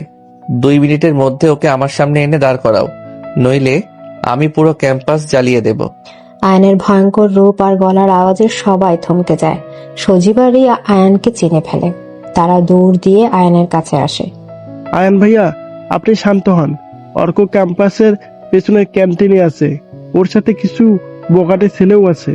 তুই আমাকে পথ দেখা সজীব, আজ ওর শেষ দিন। আয়ান সজীবকে নিয়ে পেছনের ক্যান্টিনের দিকে এগোয়। ক্যান্টিনের এক কোণে অর্ক তার কয়েকজন বন্ধু নিয়ে আড্ডা দিচ্ছিল। গালে নদীর চরের দাগটা এখনো স্পষ্ট। আয়ানকে দেখে অর্ক বসা থেকে উঠে দাঁড়ায়। তার চোখে মুখে তাচ্ছিল্যের হাসি। আরে ডাক্তার সাহেব যে, বউয়ের আঁচল ছেড়ে এখানে কি মনে করে? নদী কি আপনার নামে বিচার দিয়েছে নাকি? অর্ক কথাটা শেষ করার সুযোগ পায় না। চোখের পলকে আয়ান একটা হিংস্র বাঘের মতো অর্কর উপর ঝাঁপিয়ে পড়ে। আয়নের শক্ত ডান হাতের এক ঘুষিতে অর্কর নাক ফেটে ফিনকি দিয়ে রক্ত বেরিয়ে আসে। সে ছিটকে গিয়ে একটা টেবিলের উপর পড়ে। অর্কর বন্ধুরা আয়ানকে আটকাতে এলে আয়ান একটা লোহার চেয়ার তুলে এমন ভাবে ঘোরায় যে সবাই ভয় পিছিয়ে যায়। আয়ান গিয়ে অর্কর কলার চেপে ধরে তাকে শূন্যে তুলে ফেলে। তুই নদীর গায়ে হাত দিয়েছিস? আমার বউয়ের দিকে চোখ তুলে তাকানোর সাহস তোর হলো কোথা থেকে? আহ ছাড়ুন আমাকে। আজ তোকে কে বাঁচায় আমি দেখব। তুই নদীর হাত ধরেছিলি তাই না? আয়ান অর্কর ডান হাতটা টেনে ধরে একটা মোচড় দেয়। মট করে একটা ভয়ঙ্কর শব্দ হয় আর অর্ক যন্ত্রণায় আকাশ বাতাস কাঁপিয়ে চিৎকার করে ওঠে। ওর হাতের হাড় ভেঙে গেছে। আয়ান তাতেও থামে না। সে অর্কর পেটে এবং মুখে পাগলের মতো লাথি আর ঘুষি মারতে থাকে। অর্ক মাটিতে লুটিয়ে পড়ে রক্ত বমি করতে শুরু করে। পুরো ক্যাম্পাসে কেউ আয়ানের সামনে আসার সাহসই পায় না। ঠিক তখনই পুলিশের গাড়ি সাইরেন বাজিয়ে ক্যাম্পাসে প্রবেশ করে। এসপি রিয়াদ এবং তার দলবল দ্রুত ছুটে আসে। রিয়াদ আয়ানের পূর্ব পরিচিত। আয়ান, স্টপ ইট, ছেড়ে দে ওকে, মরে যাবে ছেলেরা। ওকে আমি আজ জ্যান্ত পুঁতে ফেলবো রিয়াদ। তুই জানিস না ও কি করেছে? ও আমার নদীর গায়ে হাত দিয়েছে। আমি সব শুনেছি আসিফের কাছে। তুমি ওকে ছেড়ে দে, বাকিটা আইন দেখবে। ওকে আমি এমন রিমান্ডে নেব যে জীবনে আর কোনোদিন মেয়ের দিকে তাকানোর সাহস পাবে না। তুই শান্ত হ দোস্ত, তোর প্রফেশনাল লাইফের কথা ভাব। রিয়াদ আর দুজন পুলিশ মিলে আয়ানকে টেনে সরিয়ে দেয়। অর্ককে আধমরা অবস্থায় পুলিশের গাড়িতে তোলা হয়। আয়ান হাঁপাতে হাঁপাতে নিজের শার্টের হাতা ঠিক করে। সে ক্যাম্পাসের উপস্থিত সবার দিকে একবার রক্ত চক্ষু নিয়ে তাকায়। নদী ডক্টর আয়ানের স্ত্রী। এরপর যদি কেউ ওর দিকে চোখ তুলে তাকানোর দুঃসাহস করে, আমি তার চোখ দুটো নিজের হাতে উপড়ে নেব। এটা আমার ওয়ার্নিং। আয়ান আর এক মুহূর্ত সেখানে দাঁড়ায় না। সে সোজা গিয়ে নিজের গাড়িতে ওঠে এবং বাড়ির দিকে রওনা দেয়। আয়ানের রাগ এখন কিছুটা কমেছে। তার জায়গায় দখল করেছে নদীর জন্য এক বুক ভালোবাসার তাকে রক্ষা করতে পারার শান্তি। রাত প্রায় 8টা বাজে। আয়ান বাসায় ফিরে দেখে পুরো বাড়ি নিস্তব্ধ। সে সোজা নিজের ঘরে যায়। দরজা খুলতে দেখে নদী মেঝেতে বসে খাটের সাথে হেলান দিয়ে কাঁদছে। আয়ানকে দেখে নদী লাফিয়ে উঠে ছুটে এসে আয়ানকে জড়িয়ে ধরে। আয়ান তুমি ঠিক আছো? তোমার কোথাও চোট লাগেনি তো? তুমি কি ওকে? হিস, একদম চুপ। আমি ঠিক আছি। আর ওই শুয়োরের বাচ্চাকে পুলিশ নিয়ে গেছে। ওর হাতের হাড় আমি ভেঙে দিয়েছি। জীবনে আর কারো হাত ধরার সাহস ওর হবে না। নদীর বুক থেকে একটা বিশাল পাথর নেমে যায়। সে আয়নের বুকে মুখ লুকিয়ে ফুপিয়ে ফুপিয়ে কেঁদে ওঠে। আয়ান 2 হাত দিয়ে নদীকে শক্ত করে নিজের সাথে মিশিয়ে নেয়। নদীর চোখের জল আয়ানের শার্ট ভিজিয়ে দিচ্ছে। আয়ান নদীকে কোলে তুলে নিয়ে বিছানায় বসে। তারপর সে নদীর চোখে জল মুছে দিয়ে নদীর কপালে, চোখে এবং গালে গভীর ভালোবাসার পরশ বুলিয়ে দেয়। তুমি কি পাগল হয়ে গেছো নদী? তোমার কি মনে হয় আমি থাকতে পৃথিবীর কোনো শক্তি তোমার কোনো ক্ষতি করতে পারবে? তুমি আমার আত্মা, আমার বেঁচে থাকার নিঃশ্বাস। তোমাকে কেউ ছুঁয়ে দিলে আমার মনে হয় কেউ আমার হৃৎপিণ্ডটা ছিঁড়ে নিচ্ছে। আমাকে আর কখনো একা ছেড়ে যাবে না আয়ান। আমার খুব ভয় করে আমি তোমাকে ছাড়া মরে যাব। আমি কোথাও যাব না, আমি শুধু তোমার। আয়ান নদীর ঠোঁটের উপর নিজের ঠোঁট নামিয়ে আনে। এই চুম্বনে কোনো বন্যতা নেই, আছে শুধু এক গভীর আবেগ আর প্রতিশ্রুতি। নদীও তার 2 হাত দিয়ে আয়নের গলা পেঁচিয়ে ধরে সেই আবেগে সাড়া দেয়। তাদের ঠোঁটের এই গভীর মিলনে সব ভয়, সব আতঙ্ক যেন ধুয়ে মুছে পরিষ্কার হয়ে যায়। আয়ান খুব ধীর হাতে নদীর পরনের শাড়ির পিন খুলতে শুরু করে। নদীর শরীর আয়নের ছোঁয়ায় কেঁপে ওঠে। আয়ান নদীর খালে মুখ ডুবিয়ে দিয়ে ছোট ছোট চুমু খেতে থাকে।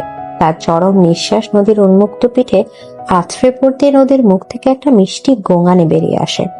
আয়ান তুমি খুব ঘেমো, আগে ফ্রেশ হয়ে আসো।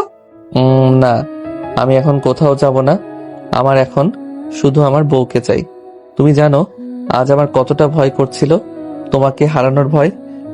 আয়ান নদীর শাড়িতে একটানে খুলে ফেলে। নদীর ফর্সার কোমল শরীরটা শুধু একটা ব্লাউজ আর পেটিকোটের আবরণে ঢাকা। ঘরের মিটিমিটি আলো নদীকে এক মায়াবিনীর মতো দেখাচ্ছে। আয়ান নদীর চোখের দিকে তাকিয়ে তার ব্লাউজের হুকগুলো একে একে খুলে দেয়। নদীর শ্বাস প্রশ্বাস দ্রুত হতে শুরু করে। আয়ান নদীর উন্মুক্ত বুকে নিজের মুখ গুজে দেয়। তার ঠোঁট আর জিভের উষ্ণ স্পর্শে নদীর চরম সুখে চোখ বন্ধ করে ফেলে। নদীর আঙুলগুলো আয়নের চুলের ভেতর বিলি কাটতে থাকে। আয়ান অনেক ভালোবাসি তোমাকে, অনেক। আমি তার চেয়েও বেশি ভালোবাসি পিচ্ছি। তুমি শুধু আমার, শুধুই আমার। আয়ান নদীর পুরো শরীরটাকে নিজের আদর দিয়ে ভরিয়ে দেয়।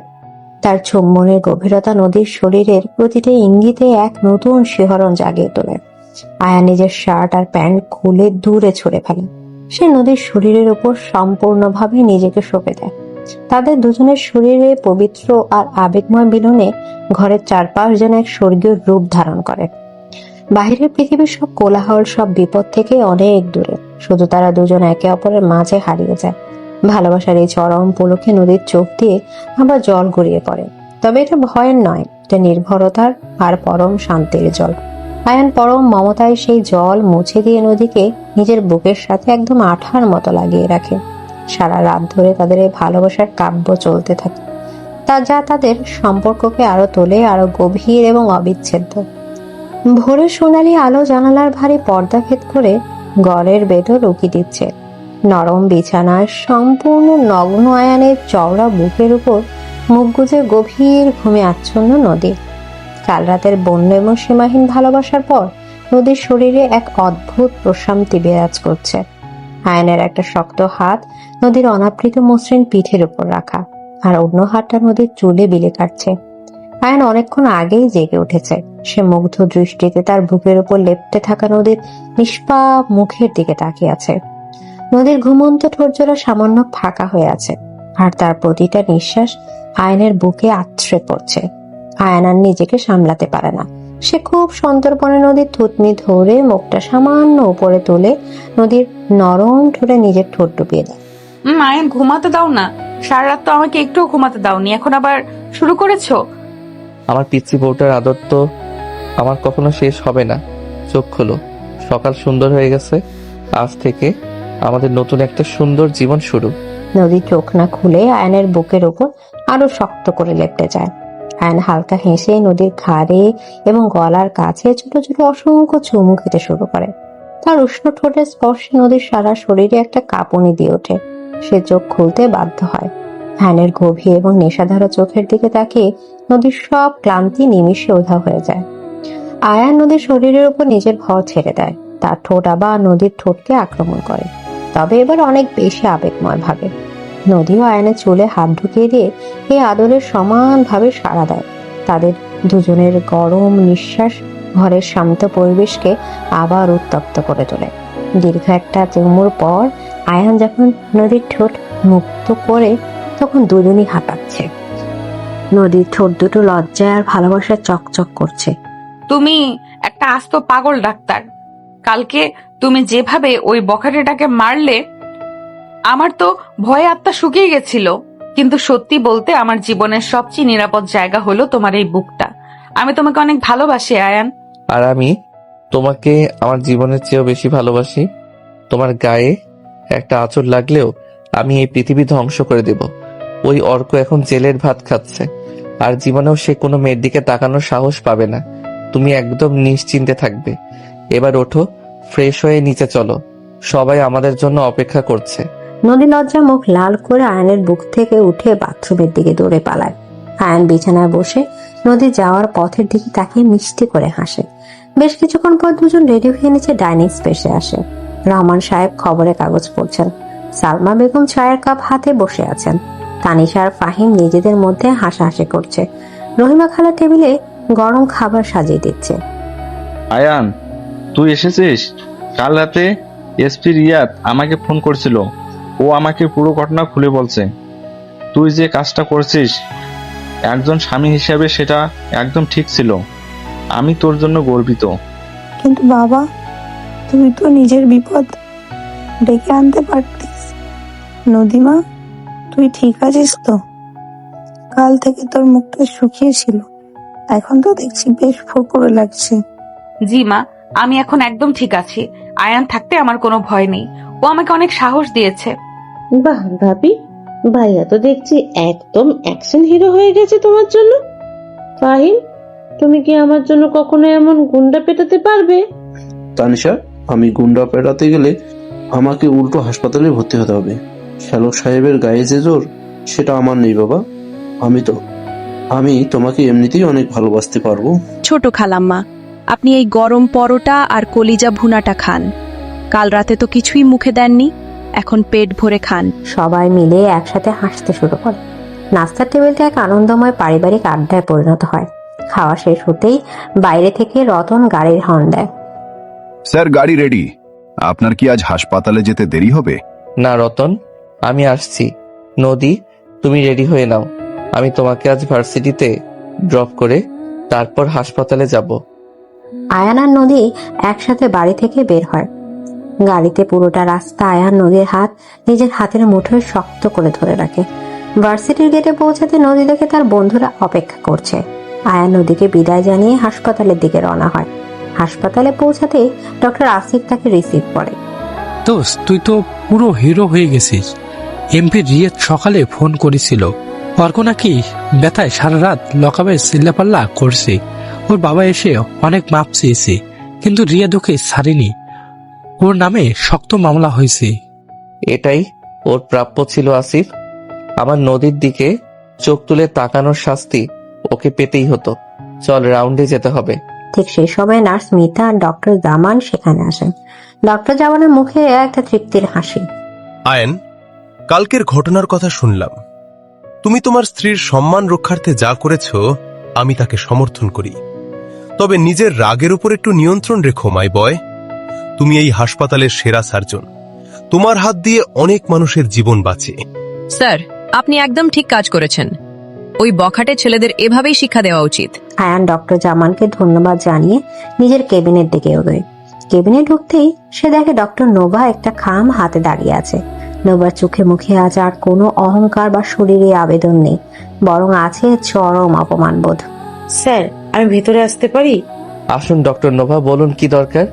স্যার, আমি একটা ট্রান্সফার লেটার জমা দিয়েছি। আমি অন্য শহরে একটা হাসপাতালে চলে যাচ্ছি। আমি বুঝতে পেরেছি আপনার স্ত্রীর প্রতি আপনার ভালোবাসা কতটা গভীর। আমি আপনাদের মাঝে আসার যে নোংরা চেষ্টা করেছিলাম, তার জন্য আমি সত্যি লজ্জিত। আমাকে ক্ষমা করে দেবেন। আপনি নিজের ভুল বুঝতে পেরেছেন, এটাই বড় কথা। আমি আপনার ট্রান্সফার লেটার অ্যাপ্রুভ করে দিচ্ছি। আপনার ভবিষ্যৎ জীবনের জন্য শুভকামনা রইল। তবে মনে রাখবেন, প্রফেশনাল জায়গায় ব্যক্তিগত আবেগ মেশানো কখনো ভালো ফল বয়ে আনে না। নোভা মাথা নিচু করে কেবিন থেকে বেরিয়ে যায়। আয়নের মন থেকে একটা বড় বোঝা নেমে যায়। অন্যদিকে ভার্সিটি থেকে নদীকে পেয়ে সাদিয়া, মিম, সজীব আর রিয়া আনন্দে মেতে ওঠে। নদী, তুই এসেছিস? আমরা তো ভেবেছিলাম তুই আজ আসবেই না। জানিস, পুরো ক্যাম্পাসে আজ শুধু তোর আর আয়ন ভাইয়ার সাহসের কথাই আলোচনা হচ্ছে। অর্ক তার ভার্সিটি থেকে চিরতরে বহিষ্কার হয়েছে। আয়ান ভাইয়া যা মার দিয়েছে না, জীবনেও সে আর এদিকে পা মরাবে না। আমরা তোর সাথে আছি নদী, তুই একদম ভয় পাবি না। সত্যি নদী, তুই খুব লাকি যে আয়ন ভাইয়ের মতো একজন স্বামী পেয়েছিস। উনি তোকে কতটা ভালোবাসেন সেটা কাল সবাই নিজের চোখে দেখেছে। একদম ঠিক। এখন থেকে আমরা সবাই মিলে তোকে পাহারা দেব। চল, ক্লাসে যাই। নদী হাসি মুখে বন্ধুদের সাথে ক্লাসের দিকে এগিয়ে যায়। তার বুকের ভেতরে একটা বিশাল প্রশান্তি কাজ করছে। ক্লাস শেষ হওয়ার পর নদীর ফোনে একটা অচেনা নম্বর থেকে কল আসে। নদী কলটা রিসিভ করতে ওপাশ থেকে একটা কান্নার আওয়াজ ভেসে আসে। নদী, আমাকে মাফ করে দাও নদী। আমি পুলিশ লকআপ থেকে কনস্টেবলকে হাতে পায়ে ধরে কল করছি। আমি খুব বড় ভুল করেছি। আমার হাতের হাড় ভেঙে গেছে। আমি ব্যথায় মরে যাচ্ছি। আমাকে একটু বাঁচাও নদী। তোমার স্বামীকে বলো কেসটা তুলে নিতে। আমার ক্যারিয়ার শেষ হয়ে যাবে। তোমার কোনো ক্যারিয়ার নেই অর্ক। তুমি একটা জানোয়ার। তুমি কাল আমার সাথে যা করেছো তার শাস্তি হিসেবে এই ব্যথাটা তোমার প্রাপ্য। তুমি জেলে পচে মরো। আমাকে আর কখনো কল করার দুঃসাহস দেখাবে না। নদী এক সেকেন্ডও দেরি না করে কলটা কেটে দিয়ে নাম্বারটা ব্লক করে দেয়। সে একটু অপরাধ বোধ অনুভব করে না। অর্ক তার জীবনের একটা কালো অধ্যায়, যা এখন চিরতরে মুছে গেছে। ঠিক সেই সময় নদীর ছোট ভাই আদিবের কল আসে। আপু, তুই ঠিক আছিস তো? বাবা মা তো অনেক টেনশন করছে। আমরা আজ সন্ধ্যার ট্রেনেই ঢাকায় আসছি তোদের বাসায়। আমি একদম ঠিক আছি ভাইয়া, তোরা চলে আয়। অনেক দিন তোদের দেখি না, খুব ভালো হবে। সবাই মিলে একসাথে সময় কাটাবো। আয়ানকে আমি বলে দিচ্ছি তোদের স্টেশন থেকে রিসিভ করার জন্য। নদী ফোন রেখে সোজা আয়ানকে কল করে সব জানায়। আয়ান খুশি মনে শফিক সাহেব আর রূপা বেগমকে স্টেশন থেকে রিসিভ করার দায়িত্ব নেয়। বিকেল গড়িয়ে সন্ধ্যা নামে। আয়নের বিশাল ড্রয়িং রুমে আজ চাঁদের হাটে বসেছে। নদীর বাবা শফিক সাহেব এবং মা রূপা বেগম এসেছেন। রহমান সাহেব আর সালমা বেগম তাদের খুব সমাদর করে বসিয়েছেন। তানিশা, ফাহিম, আদিব সবাই মিলে আড্ডায় মেতে উঠেছে। বিআই সাহেব, আমরা তো ভয়ে ছিলাম, কিন্তু আয়ান বাবা থাকতে যে নদীর কোনো চিন্তা নেই সেটা আমি খুব ভালো করে জানি। আমার মেয়েটাকে আপনারা অনেক সুখী রেখেছেন। হ্যাঁ বেআইন, আমি তো কাল রাতে ঘুমোতেই পারিনি। আজ নদীকে হাসি খুশি দেখে আমার মনটা শান্ত হলো। আপনারা একদম চিন্তা করবেন না, নদী শুধু আমাদের পুত্রবধূ নয়, সে এই বাড়ির প্রাণ। ওকে আমরা চোখের আড়াল হতেই দেব না। বাবা মা, আপনারা রিল্যাক্স করুন। আমি থাকতে নদীর চোখের এক ফোঁটা জলও মাটিতে পড়তে দেব না। ও আমার দায়িত্ব, আমার ভালোবাসা। দুলা ভাই, আপনি তো সুপারম্যান। আমাকেও একটু এমন মারপিট করা শেখাবেন কিন্তু। আদিবের কথা সবাই হো হো করে হেসে ওঠে। রাতের খাবারটা খুব দারুণ, একটা উৎসবের আমেজ শেষ হয়। রহিমা খালা রান্না করা পোলাও, রোস্ট আর খাসির রেজালার প্রশংসায় সবাই পঞ্চমুখ। রাত 11টার দিকে সবাই নিজেদের ঘরে ঘুমাতে চলে যায়। আয়ান আর নদী নিজেদের বেডরুমে আসে। দরজা লক করে আয়ান নদীর দিকে ঘোরে। নদীর পরনে একটা নীল রঙের শিফনের শাড়ি, চুলগুলো পিঠের ওপর ছড়ানো। আয়ান মুগ্ধ হয়ে নদীর দিকে এগিয়ে আসে এবং তার কোমর পেঁচিয়ে ধরে তাকে নিজের খুব কাছে টেনে নেয়। আজ কিন্তু তোমাকে খুব সুন্দর লাগছে পিচ্ছি। আমার তো ইচ্ছে করছে সারা জীবন তোমাকে এভাবেই নিজের বুকের ভেতরে আটকে রাখি। কে মানা করেছে? আটকে রাখো, আমি তো তোমারই বন্দিনী হতে চাই। তুমি আমাকে কতটা ভালোবাসো আয়ান। সেটা আমি মুখে বলে বোঝাতে পারবো না। তুমি আমার অস্তিত্ব নদী। আয়ান নদীর কপালে, দুই চোখে এবং গালে গভীর ভালোবাসার পরশ বুলিয়ে দেয়। তারপর সে নদীর ঠোঁটের উপর নিজের ঠোঁট নামিয়ে আনে। এই চুম্বনে কোনো তাড়াহুড়া নেই, আছে এক শান্ত এবং অনন্ত প্রেমের প্রতিশ্রুতি। নদীর চোখ দুটো চরম পলকে বন্ধ হয়ে যায়। সে নিজে দুই হাত দিয়ে আয়নের গলা শক্ত করে পেঁচিয়ে ধরে। আয়ান খুব ধীর হাতে নদীর নীল শাড়ির পিনগুলো খুলতে শুরু করে। শাড়িটা নদীর শরীর থেকে খসে মেঝেতে লুটিয়ে পড়ে। নদীর উন্মুক্ত পেটে আয়নের গরম হাতের স্পর্শ লাগতেই নদী শিউরে ওঠে। আয়ান নদীর ঘাড়ে মুখ ডুবিয়ে দিয়ে তাকে পাজকলা করে কোলে তুলে নেয় এবং বিছানার মাঝখানে শুয়ে দেয়। আয়ান, তুমি আমাকে পাগল করে দেবে। আমি তো তোমার প্রেমে অনেক আগেই পাগল হয়ে গেছি জান। আজ আমি তোমাকে আমার সবটুকু ভালোবাসা দিয়ে ভরিয়ে দেব। আয়ান নিজের শার্টটা এক টানে খুলে দূরে ছুঁড়ে ফেলে। তারপর সে নদীর উপর ঝুঁকে পড়ে নদীর শরীরের প্রতিটা ভাঁজ নিজের ঠোঁটের উষ্ণ ছোঁয়া একে দিতে থাকে। নদীর মুখ থেকে অস্পষ্ট কিছু গোঙানির শব্দ বেরিয়ে আসে। আয়নের বন্য কিন্তু মোহনীয় আদরে নদীর শরীর ধনুকের মতো বেঁকে যায়। সে আয়নের চওড়া পিঠে নিজের নখ দিয়ে ভালোবাসার দাগ কেটে দেয়। ঘরের মৃদু আলোয় তাদের দুজনের ঘর্মাক্ত শরীর এক অদ্ভুত সুন্দর দৃশ্যের অবতারণা করে। তারা একে অপরের মাঝে সম্পূর্ণভাবে বিলীন হয়ে যায়। তাদের এই পবিত্র মিলনে কোনো ভয়, কোনো বাধা বা কোনো তৃতীয় ব্যক্তির ছায়া নেই। আছে শুধু দুজন মানুষের এক আত্মার বন্ধন, যা কোনোদিন ছিন্ন হওয়ার নয়। চরম সুখের পর নদী ক্লান্ত হয়ে আয়নের বুকের উপর মাথা রেখে চোখ বন্ধ করে। আয়ান নদীর মাথায় আলতো করে হাত বুলিয়ে দেয়। বাইরের পৃথিবীতে যতই ঝড় উঠুক, তাদের এই ছোট পৃথিবীতে এখন শুধু শান্তির বাতাস বইছে। ভালোবাসা, বিশ্বাস আর ভরসায় ভরপুর এই সম্পর্কটা একটা চরম সুন্দর পরিণতি পেল, ঠিক যেমনটা নদী সবসময় স্বপ্ন দেখত।